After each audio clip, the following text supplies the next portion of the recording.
বন্ধুরা 1000 subscribe and 4000 ঘন্টা watch time fill up হলেও এখন থেকে আমরা মনিটাইজেশন পাবো না। ইতিমধ্যে আপনারা জেনে গিয়েছেন যে আরও একটি রুলস অ্যাড হয়েছে, সেটা হচ্ছে community guideline strike. Community guideline strike যদি আপনার চ্যানেলে থাকে তাহলে আপনার চ্যানেল মনিটাইজেশনের জন্য আপনি অ্যাপ্লাই করতে পারবেন না। কিন্তু আমি আজকে আপনাদের মাঝে 3টি টিপস নিয়ে কথা বলবো। এই 3টি টিপস যদি আপনি মানতে পারেন তাহলে অবশ্যই আপনার চ্যানেল মনিটাইজেশনের জন্য অ্যাপ্লাই করতে পারবেন। ওকে, চলুন তাহলে টিপস নিয়ে কথা বলা যাক। বাট বিফোর দ্যাট, যদি আপনি চ্যানেলে নতুন হয়ে থাকেন প্লিজ সাবস্ক্রাইব করে পাশে থাকা বেল আইকনটি অন করে দেবেন এই ধরনের ভিডিও সবার আগে পাওয়ার জন্য।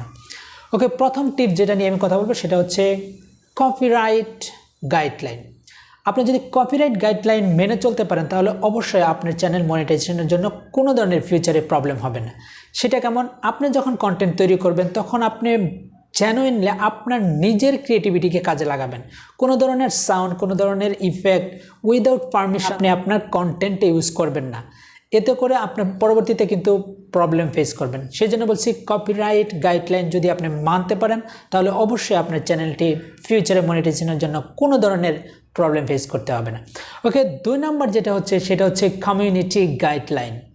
আপনি যদি কমিউনিটি গাইডলাইন মেনে আপনার কন্টেন্টকে তৈরি করতে পারেন তাহলে কখনো কোনো সময় আপনার চ্যানেলের কোনো ধরনের প্রবলেম হবে না।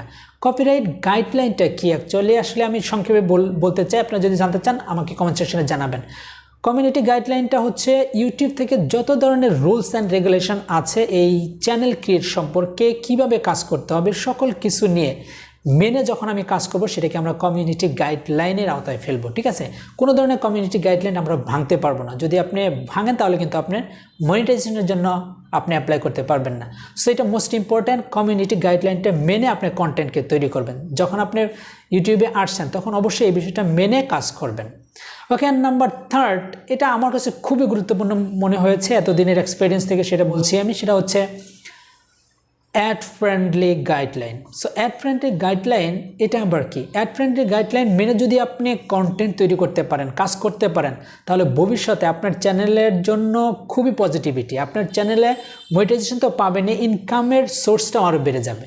সো এখন বুঝবেন কীভাবে যে আপনি যে রিলেটেড কন্টেন্ট তৈরি করছেন সেটা আসলে অ্যাড ফ্রেন্ডলি গাইডলাইনের মধ্যে পড়ছে কিনা।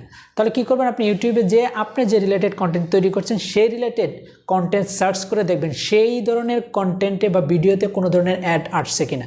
যদি দেখেন আসে তাহলে মনে করবেন ইয়েস আপনার ভিডিওতেও অ্যাড আসবে। এবং যখন অ্যাড আসবে এই পসিবিলিটি যখন থাকবে, এতটুকু কনফিডেন্স যখন আপনার মধ্যে থাকবে তখন অবশ্যই আপনার চ্যানেলটি মনিটাইজেশনের জন্য ফিউচারে কোনো ধরনের প্রবলেম হবে না, বরং আর আপনার জন্য এটা পজিটিভিটি হবে। বন্ধুরা, সেই সাথে আজকের ভিডিও এই পর্যন্তই। দেখা হবে নতুন কোনো কন্টেন্ট নিয়ে। সবাই ভালো থাকবেন। আল্লাহ হাফেজ।